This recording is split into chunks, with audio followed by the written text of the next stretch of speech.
Muito bem, senhoras e senhores, estamos de volta aqui com as nossas dicas, com as nossas orientações iniciais para a gente adentrar aí no estudo das classes gramaticais. Agora nós vamos para a orientação de número 5. Acompanha comigo aí na tela. Olha só. Número 5 diz assim, ó, saber muito bem a definição de morfologia, sintaxe e semântica. E continua acompanhando aí comigo na tela, ó. Morfologia é o estudo da estrutura, da forma e da formação das palavras, dividindo essas palavras em classes. O que está em vermelhinho aí é para você associar morfologia a classes gramaticais. Então, eu quero que você grife aí no seu material o seguinte, ó, morfologia é o estudo da estrutura, tá? É o estudo da estrutura, é a forma. E aí a gente vai dividir as palavras em classes, é aquilo que eu falei para vocês, né? O que é o substantivo? Palavra que dá nome. Então, beleza, essa é uma classe gramatical. O que é o adjetivo? Palavra que caracteriza um substantivo. Então, é uma outra classe gramatical. Então, com morfologia, com a palavra morfologia, vocês vão associar classes. Acompanha comigo a letra B, pessoal. Sintaxe. A sintaxe é a disposição das palavras em frases, orações ou períodos, estabelecendo relações lógicas entre si para a sua formação e para o seu funcionamento. Então, olha só. Temos aqui na sintaxe frases, orações ou períodos. Eu quero que você associe ao que está de vermelhinho aí, ó, está de vermelhinho na sua tela. Função de uma palavra em determinado contexto. Então, olha aqui para mim um segundinho. Quando a gente fala em função de uma palavra em determinado contexto, é isso. Aquelas chamadas funções sintáticas que vocês aprenderam, elas vão se comportar... O que é a função sintática? É uma palavra que está lá na sua vida, isolada, e de repente ela começa a fazer parte, seja de uma frase, seja de uma oração, seja de um período. Ela faz parte de uma frase, de uma oração, de um período, e aí neste contexto ela vai ocupar um determinado papel. Ela vai exercer uma determinada função. Daí o nome, função sintática. Seja a função de sujeito, seja a função de objeto direto, de objeto indireto, de complemento nominal, adjunto nominal, e assim sucessivamente. Tranquilo, pessoal? Então, função sintática é isso. Pensa no seguinte, a palavra está lá isolada, ela vem para uma estrutura, vem para uma frase, e nessa frase, nessa estrutura, nessa oração, ela vai ocupar determinado papel.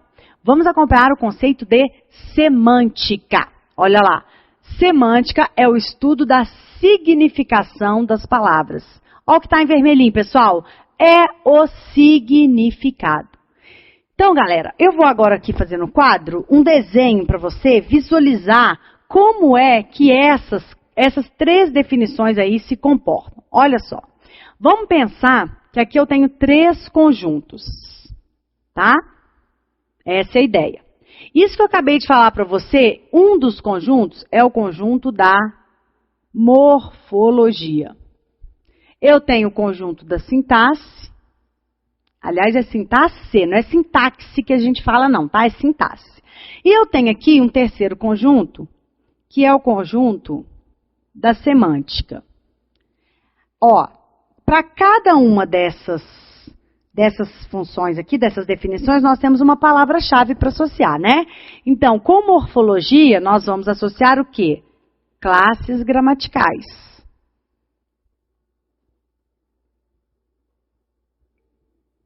Morfologia, classes gramaticais. O que é a semântica, pessoal? Semântica é o significado, tá? É o sentido. É o sentido das palavras. E o que é a sintaxe? Sintaxe é a função sintática.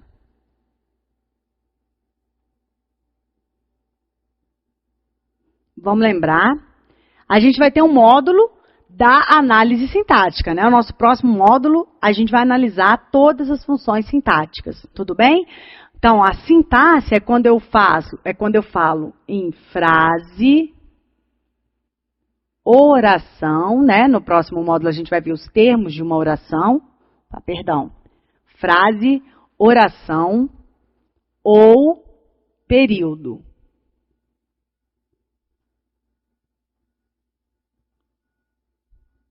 Ou período. E aí a palavra isolada, que estava aqui, ó, na morfologia, acompanha comigo, ela faz parte agora de uma estrutura, porque quando a gente fala em sintaxe, nós devemos pensar na estrutura do quê? Na estrutura dessa frase, dessa oração ou deste período. E aí, nessa estrutura aqui, a palavra passa, então, a ter uma função sintática. Ela passa a exercer um papel dentro dessa estrutura. Isso é sintaxe. É por essa razão que os nossos conjuntos se encontram. Tem uma área aqui de interseção dos nossos conjuntos. Olha só, nessa área aqui, ó, você está falando aqui dentro, você está falando tanto de morfologia quanto de sintaxe. É aqui a parte da gramática que estuda a morfossintaxe. Então, o que é a morfossintaxe, pessoal? É exatamente a união da morfologia, a palavra isolada, que agora aparece em um contexto. É aquele item número 1 que eu mostrei para vocês. Saber quais são as possíveis funções sintáticas de cada uma das 10 classes gramaticais. Este é o estudo da morfossintaxe. Então, você vai ter uma classe gramatical e quando essa classe gramatical está atrelada a determinada função sintática, você está diante, então, da morfossintaxe. E aí, você está nessa regiãozinha aqui do nosso conjunto de interseção. Então, observe, é interessante que o seu raciocínio, ele seja, quando for necessário, você vai levar em consideração só a parte da morfologia, tá aqui. Quando for necessário, você vai pensar só na estrutura, na sintaxe. Mas, às vezes, é necessário o quê? Às vezes é necessário essa união, essa interseção. Você levar em consideração aspectos da morfologia, bem como aspectos da sintaxe. Levar em consideração estes aspectos. Tudo bem? Beleza, isso é morfossintaxe. Da mesma forma, se você continuar acompanhando aqui no nosso conjunto, você vai ver que eu tenho determinadas situações em que eu estou unindo sintaxe e semântica. Então, aqui eu levo em consideração aspectos sintáticos e aspectos semânticos. Assim como eu tenho situações em que eu levo em consideração aspectos morfológicos e aspectos semânticos. Né? Às vezes, dependendo da semântica, muda a classe gramatical, dependendo da semântica, muda a função sintática. E olha que interessante, eu ainda tenho aqui, nesse ponto de interseção central, as 3 áreas da gramática trabalhando juntas, tá? Morfologia, sintaxe e semântica. Esta estrutura aqui, essas representações, elas vão ficar muito claras na medida em que nós formos mostrando para vocês exemplos de tudo isso que eu tenho falado aqui. E aí, então, vou mostrar, olha, pessoal, aqui é um exemplo em que eu tenho a morfologia trabalhando com a sintaxe. E aí, nós estaremos diante da morfossintaxe. Mas é importante que você entenda o seguinte, às vezes, o examinador pergunta para você qual é a classe gramatical da palavra. Se o examinador está querendo saber a classe gramatical da palavra, ele vai querer saber se é um substantivo, se é um adjetivo, se é um artigo, se é um numeral, se é um pronome, se é uma conjunção, se é uma preposição. Diferentemente de o examinador perguntar para você qual é a função sintática. Se o examinador perguntar qual é a função sintática, meu amigo, jamais você vai poder dizer que a função sintática é substantivo. Não pode, né? Porque função sintática, aí você vai ver que é o sujeito, que é o predicado, que é o objeto direto, objeto indireto, adjunto adverbial, o agente da passiva, o adjunto adnominal, o complemento nominal, o aposto, o vocativo. Beleza, galera? Então, tem que levar em consideração isso. Depende do que o examinador vai perguntar. O que o examinador vai cobrar de você, aluno. Tudo isso vai, então, estruturar o nosso raciocínio. Então, vem comigo aqui no quadro que nós vamos acompanhar o seguinte exemplo. Vamos imaginar que eu diga assim para você, ó, candidato, dentro dessa frase aqui, ó, o aluno passou. Vamos lá. Nessa frase aqui, o aluno passou. Aí eu pergunto assim, o que é a palavra o? Aí o aluno fala, é artigo. Tá, beleza. O é artigo. Joia. Aí eu falo, candidato, o que é a palavra aluno? Aí ele fala, aluno é sujeito. Pô, mas espera aí. Aqui você falou que o o é artigo. Aqui você está falando que o aluno é sujeito. Então, o que você está fazendo? Você está misturando essas 3 áreas que eu acabei de mostrar para você. Espera aí, professora. Depende em que tipo de classificação você quer. De que tipo de classificação nós estamos falando? Nós estamos falando de quê? Estamos falando de uma classificação morfológica ou estamos falando de uma classificação sintática? Porque as palavras, elas podem ter mais de uma classificação, a depender, logicamente, do quê? A depender do ponto de vista adotado. Então, fique com essa informação na sua memória. Vai depender do ponto de vista abordado. Você pode até me dizer que o é artigo, e é, mas essa é uma classificação morfológica. Esta é uma classificação morfológica. Então, aqui na linha de cima, eu posso sim trabalhar com conceitos da morfologia. E nos conceitos da morfologia, o é artigo, aluno é substantivo e passou é verbo. Pronto. Essas três classificações aqui de cima são classificações da morfologia. São classificações da morfologia. Agora, aqui na linha de baixo, eu posso perfeitamente colocar as classificações da sintaxe. Vão lembrar? Morfologia, a palavra solta, tá? Sem contexto. Então, se você pegar a palavra o sem contexto mesmo, aí essa palavra o, ela é classificada como artigo. Assim como a palavra aluno. Se você pegar a palavra aluno sem contexto, qual é a classificação da palavra aluno? Substantivo. Então, quando eu falo em classificação de uma palavra, eu estou querendo saber o quê? A classe gramatical desta palavra. Beleza, tá aqui na linha de cima. E aí vamos imaginar agora que eu peço a classificação sintática dessas palavras. Aí olha só o que você vai ter aqui já na linha de baixo. Bom, você tem esta estrutura aqui, ó, essa estrutura é formada por estas duas palavras. Esta estrutura é o sujeito da minha oração. Fique tranquilo que nós vamos ver cada uma dessas funções. E essa estrutura aqui formada pelo verbo é o chamado predicado da minha oração. E dentro do sujeito, olha só, dentro do sujeito, deixa eu pegar a canetinha vermelha aqui, dentro do sujeito, nós vamos ter o núcleo desse sujeito, que eu já expliquei para você, que o substantivo é sempre núcleo, não é isso? Então, se isso aqui é um substantivo, qual que é a função sintática dele? Sempre, galera. Sempre núcleo. Joia? E aí ele é núcleo do quê? Uai, ele é núcleo do sujeito. Então, essa é a função sintática exata da palavra aluno. A função sintática exata da palavra aluno é núcleo do sujeito. Agora, observem, se o examinador pergunta para você qual é o sujeito, a estrutura toda do sujeito é o aluno. Dentro dessa estrutura do sujeito, você tem um núcleo, que é a palavra aluno, e você tem esse o, que é chamado de adjunto adnominal. Tá menorzinho aqui, mas é só para caber no nosso espaço. Pedi para o Matheus dar um zoom aí para o aluno ver bem. Adjunto adnominal. Essa é a função aqui do artigo, ó, tá? Isoladamente. Então, observem. Cada estrutura de dentro desse sujeito aqui tem uma função sintática, adjunto adnominal, núcleo do sujeito. Agora, elas juntas, elas são o quê? O sujeito. Elas juntas são o sujeito. Por essa razão que você tem que ter cuidado. Depende de como o examinador está perguntando, depende do que o examinador está perguntando, por isso que tem que ter aquela famosa atenção ao enunciado.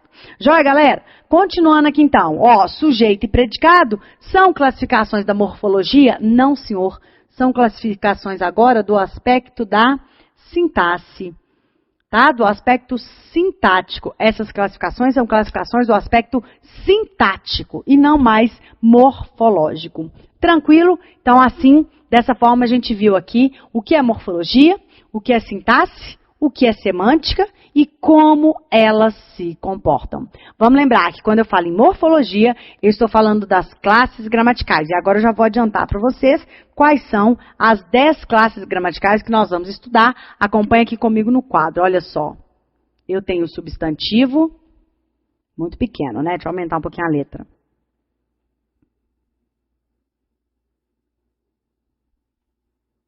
Eu tenho o substantivo, eu tenho o adjetivo. Nós vamos ver cada uma delas já já. Eu tenho o artigo. Eu tenho o numeral. Eu tenho o pronome.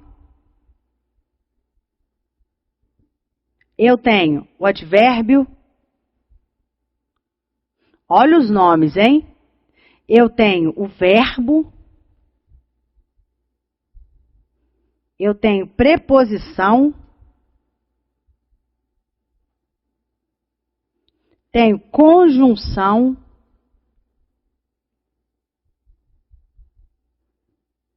E eu tenho a interjeição. Ó.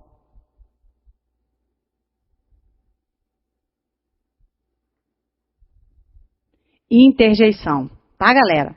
Então, essas aqui são as 10 classes gramaticais que nós vamos trabalhar.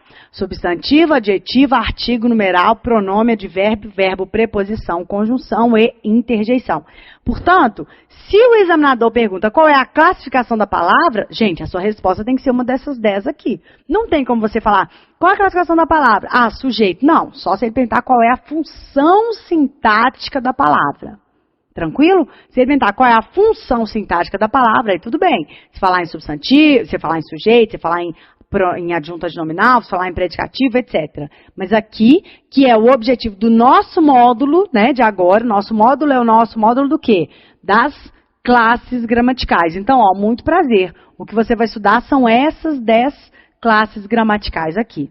Tranquilo, galerinha? Esse foi o nosso ponto de número 5 no nosso material. Vamos agora ver o que é que nos traz o ponto de número 6. Acompanhem comigo, olha lá. Conceito de emocional, aquela palavra que traz um juízo de valor, e neutro, que é a palavra que traz uma objetividade. Então, item de número 6, nós vamos trabalhar os conceitos de emocional e neutro. Vamos lá, galera, acompanhando aqui comigo. Vou deixar aqui nessa pontinha as 10 classes gramaticais. Vamos lá. Então, você tem que saber o seguinte, a palavra, ela pode ter determinado papel semântico. Ela pode ter ela pode indicar um tipo de significação que vai trazer, que vai denotar juízo de valor ou não. Gente, o que é juízo de valor? Simples, juízo de valor é sinônimo de opinião, de ponto de vista. Ao passo que a palavra, quando é neutra, ela não traz ponto de vista. É uma palavra que traz, acompanha comigo na tela, uma palavra que traz objetividade. Então, as palavras, elas podem significar, e aí nós já estamos no campo agora da semântica, olha lá, da significação dessas palavras, beleza? No campo da semântica, da significação dessas palavras, as palavras podem ser palavras emocionais, é emocional mesmo, emocional é aquilo que indica juízo de valor, ou então as palavras podem ser neutras, palavras que não indicam juízo de valor, não indicam opinião, não indicam ponto de vista. São palavras objetivas, são palavras neutras, portanto. Vamos acompanhar aqui, ó, vou colocar 2 sentenças para vocês avaliarem. Vamos lá. Aí eu olho para o João e falo assim, ó, João é alto. João é alto. E conheço o João e falo, João é legal. Já venho adiantando para vocês que o adjetivo é uma palavra que indica característica de um substantivo. Aqui está bem óbvio, João é o nosso substantivo e a palavra alto, ela, olha só, se refere, se relaciona à palavra João. Essa palavra aqui está indicando uma característica. Por essa razão, esta palavra aqui é um adjetivo. Da mesma forma, a palavra legal. Olha lá, legal também se relaciona com João, também indica uma característica. Se a palavra indica uma característica, ela é o quê? Um adjetivo. Agora, a pergunta que eu faço para vocês, que nos interessa em relação a esse ponto de número 6, é a seguinte. Alto, pessoal, é uma característica que emite a minha opinião? Essa é a pergunta que eu faço. Alto ela emite a minha opinião? Gente, por favor, né? Em CNTP, se eu olho uma pessoa, ela tem 1,90 m, logicamente eu vou falar que aquela pessoa é alta. Tem como ser diferente, por favor. Não tem como ser diferente. Então, essa palavra é uma palavra que não é a minha opinião. Cuidado para não viajar na maionese, né? Que às vezes ela não fala, professora, depende. Se o cara de 1,90 m tiver diante de um cara de 2,5 m, aí então ele é abaixo. Então você me apresenta a pessoa de 2,5 m, né? Vamos trabalhar aqui nas condições normais de temperatura e pressão, não vamos viajar não, tá? Então é o seguinte, em CNTP, meu filho, é o seguinte, a característica alta é uma característica que não é um juízo de valor, não é sua opinião. Pô, o cara, né, para os padrões normais, o cara tem 1,90 m, 1,95 m, lógico que você vai chamar de alto. Então, essa palavrinha aqui, ela não emite juízo de valor. É um chamado adjetivo neutro. É um adjetivo que expressa o quê? Uma característica objetiva. É uma marca de objetividade. Este é um adjetivo neutro. O que o adjetivo neutro nos traz? O adjetivo neutro nos traz objetividade. Objetividade. Ao passo que nesse segundo exemplo, João é legal. Essa palavra legal aqui já é a minha opinião, concorda comigo? Aqui eu já tenho bem claro um juízo de valor emitido. Aqui não é qualquer pessoa que vai ser legal. Ali eu tenho que ter uma convivência, enfim. Tem que avaliar e chegar à conclusão se a pessoa é legal ou não. Então, essa palavra aqui não é uma palavra neutra, não é uma palavra que nos traga objetividade. Pelo contrário, este adjetivo é um adjetivo emocional. O que o adjetivo emocional nos traz? Nos traz um juízo de valor. Juízo de valor é aquilo que emite, aquilo que expressa um ponto de vista. Tranquilo, pessoal? Fácil até aqui, né? Facílimo. Vamos lá, então. Nosso item de número 6 está batido. Acompanhe comigo o item de número 7. Saber quais classes variam e quais classes não variam. Ó, ainda bem que eu deixei aqui essas 10 classes gramaticais, que eu vou mostrar para vocês agora, você já coloca aí no seu material, quais são as classes variáveis e quais são as classes invariáveis. Olha só.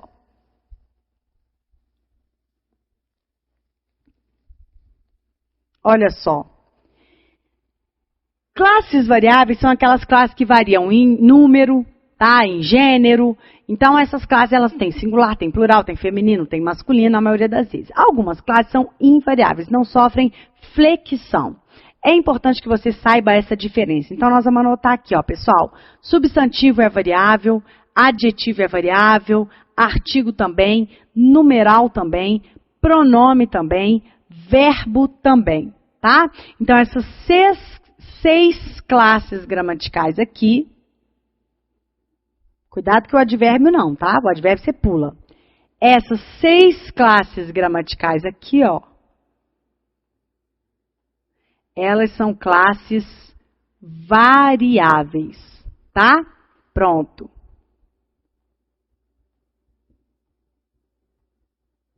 Sofrem flexão. Professora, o verbo sofre flexão? Claro que sim, você não conjuga o verbo. Quando você diz, né, eu sou, tu és, ele é, nós somos, vós sois, eles são, você está flexionando esse verbo. É claro que a flexão do verbo é uma flexão peculiar. O verbo sofre flexão de quê? Sofre flexão de número, né, de pessoa. Então, você está conjugando, você está flexionando aquele verbo na primeira do singular, na primeira do plural, e assim sucessivamente. Então, aqui você tem uma flexão, mas é uma flexão peculiar, mas é flexão. Então, essas 6 classes aqui são as classes variáveis. Por sua vez, as demais 4 classes são as classes invariáveis. Advérbio, preposição, interjeição e conjunção. Essas 4 classes aqui são as classes invariáveis.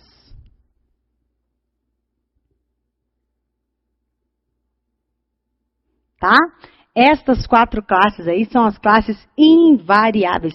Não tem flexão, não tem plural, não tem feminino, não tem masculino. É claro, pessoal, em casos de exceções eu mostro isso para vocês ao estudarmos cada uma das 10 respectivas classes que aqui se encontram. Mas você já pode gravar aí na sua memória. E ó, vou dar uma dica, hein, galera? Quando a gente fala em gravar, você tem inúmeras matérias, inúmeras informações para serem gravadas. Logicamente, eu estou puxando um pouco a sardinha aqui para minha matéria, que é a melhor matéria do mundo, português, apaixonante. Você começa a estudar, você se apaixona, não quer mais parar. Mas é o seguinte, mesmo dentro de português, que essa matéria é dinâmica, sensacional, nós temos muitas informações para guardar. Então, o que você vai fazer, meu filho? Você tem que começar a fazer esquemas, tá? Por exemplo, esse é um esquema que você tem que memorizar. Esse é um esquema que você tem que memorizar. Joia? Então, olha só. Coloque esse esquema aqui em uma folhinha A4. Só pegar uma folhinha, colocou isso aqui, escreveu até você memorizar. Meu filho, prega isso aqui na parede do seu guarda-roupa, na parede do banheiro, dentro do box, entendeu? Até você memorizar. Se for preciso, você vai fazer uma tatuagem no seu corpo. Você não tatuou borboletinha? Para com essa palhaçada de tatuar borboleta. Tatua pelo menos uma coisa útil aí na sua vida. Beleza? Gente, tô brincando, hein? Não é pra tatuar, não, senão o examinador vai achar que é cola. Então, pelo amor do que você acredita, não vai me sair tatuando isso aqui. É uma linguagem metafórica. Mas, por favor, essa é uma informação que, assim, quando eu falar pra você advérbio, tem que estar na sua cabeça, tem que ser automático. Opa, advérbio é invariável. Advérbio é invariável, então isso aqui não pode ter plural.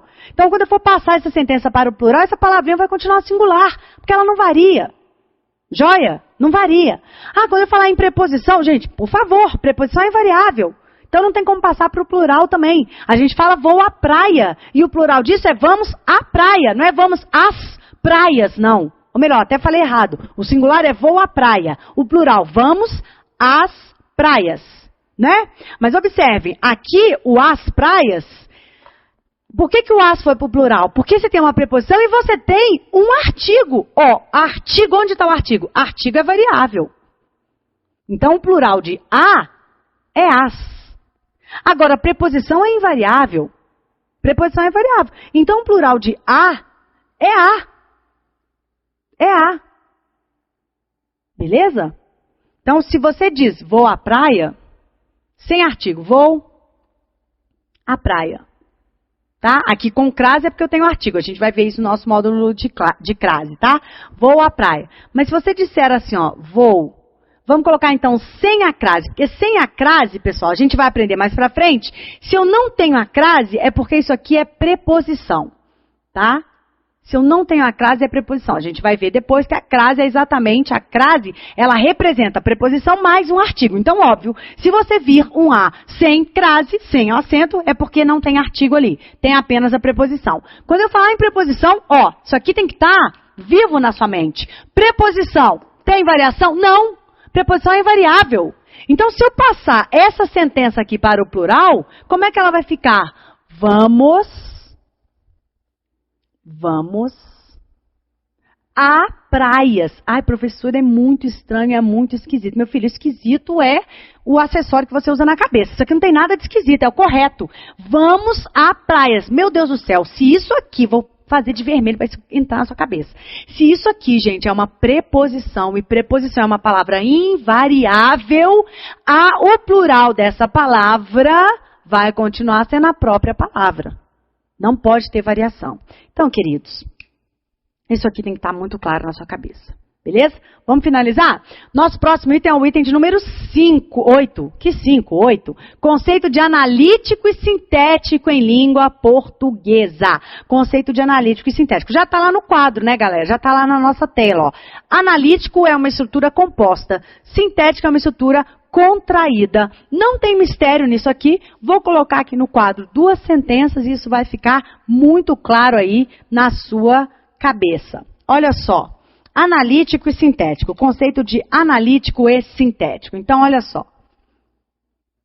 Vamos lá. Adriana, né? Esse nome aqui eu ainda não vi não. Adriana.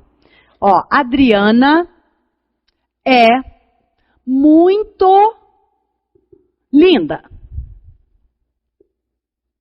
Adriana é muito linda. Aqui nós temos uma estrutura analítica. O que é a estrutura analítica? É a estrutura composta. Então, observe, esse conjunto de palavras aqui, muito linda, é um conjunto que está caracterizando quem? A tal da Adriana. E este conjunto de palavras aqui é uma caracterização composta. Você tem mais de uma palavra. Portanto, essa é uma adjetivação aqui composta. Isso é composto. Se é composto, isso é analítico. Analítico em língua portuguesa é sinônimo de composto. Então, a Adriana é muito linda. É uma estrutura, tá? É uma estrutura de adjetivação analítica. Tem como fazer essa estrutura ser sintética, Rafaela? Claro que sim. Contrário de composto é o quê? É o sintético, né? O analítico é o sintético, é a estrutura contraída. Então, como é que vai ficar isso aqui? Ó? Vai ficar assim. A Adriana é, como é que você diz? Muito linda com uma palavra só. Adriana é lindíssima. Adriana é lindíssima. Olha lá. Agora, eu tenho só uma palavra. Então, essa estrutura aqui já não está mais composta. Essa estrutura está contraída. Olha lá. Essa estrutura está contraída. Já não tenho mais uma estrutura composta. Aqui eu tenho a forma sintética. Quando nós estudarmos os graus do adjetivo, isso aqui vai ficar muito claro. Que eu vou mostrar para vocês o grau superlativo analítico e o grau superlativo sintético. Já tem um exemplo aqui na tela para vocês, tá? O analítico é quando eu tenho essa estrutura composta. E o sintético, quando eu tenho essa estrutura contraída. Sabe onde isso vai aparecer também? Quando nós estivermos estudando verbos. E aí eu vou mostrar lá para vocês as vozes verbais, que despencam em prova de concurso. E aí tem a voz verbal passiva analítica e a voz verbal passiva o quê? Sintética. Na voz passiva analítica, você vai ter uma estrutura composta. O verbo vai estar composto, vai ser uma locução verbal. E locução você já sabe o que é, mais de um verbo. E na voz passiva sintética, o que você faz com esse verbo? Ó, contrai. Um deles vai para o espaço, fica um verbo a menos. É uma estrutura sintética. Isso a gente vai ver com maiores detalhes lá no estudo dos verbos. Não perca essa aula, beleza? Porque se eu falar tudo agora, acabou, né? Tem que falar tudo, toda a matéria nesses 10 tópicos, isso aí não é viável, beleza? Vamos finalizar, pessoal, o nosso item de número 9. Saber bem o conceito de estilística. Tá aí já na sua tela. Estilística é a expressividade, é a capacidade de sugestionar e emocionar o leitor, obviamente, né?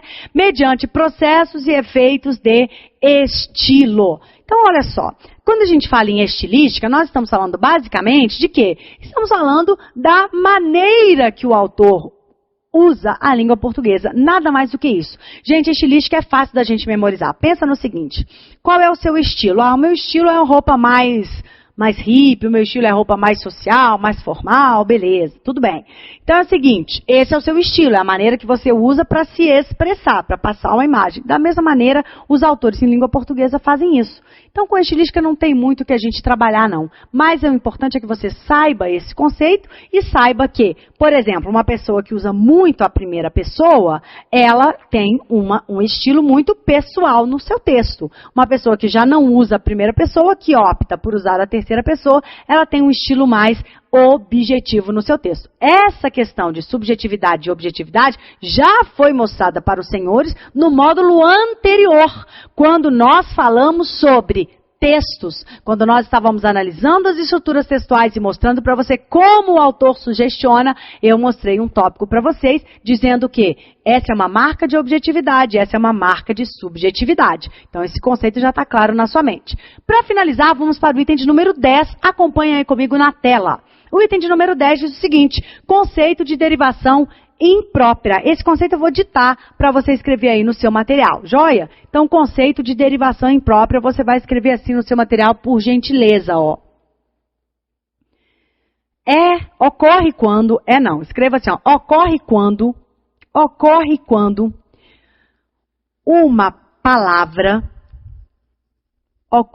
uma palavra que originalmente pertencia a determinada classe gramatical, ocorre quando uma palavra que originalmente pertencia a determinada classe gramatical passa, vírgula, a pertencer, passa, vírgula, em função de determinado contexto, passa, vírgula, em função de determinado contexto, vírgula de novo, a pertencer a outra classe gramatical. Então, vamos lá. Ocorre quando uma palavra originalmente pertencente a uma classe gramatical passa a pertencer, vírgula, em função do contexto, vírgula de novo, a outra classe gramatical. Muito bem, senhores, este é o conceito de derivação imprópria, tá? Quando uma palavra, então, em CNTP, né, originalmente, pertencia a uma classe gramatical e passa, em determinado contexto, a pertencer a outra classe gramatical. Senhoras e senhores, vamos acompanhar aqui comigo no quadro. Olha, já deixei pronto para vocês 3 exemplos aqui.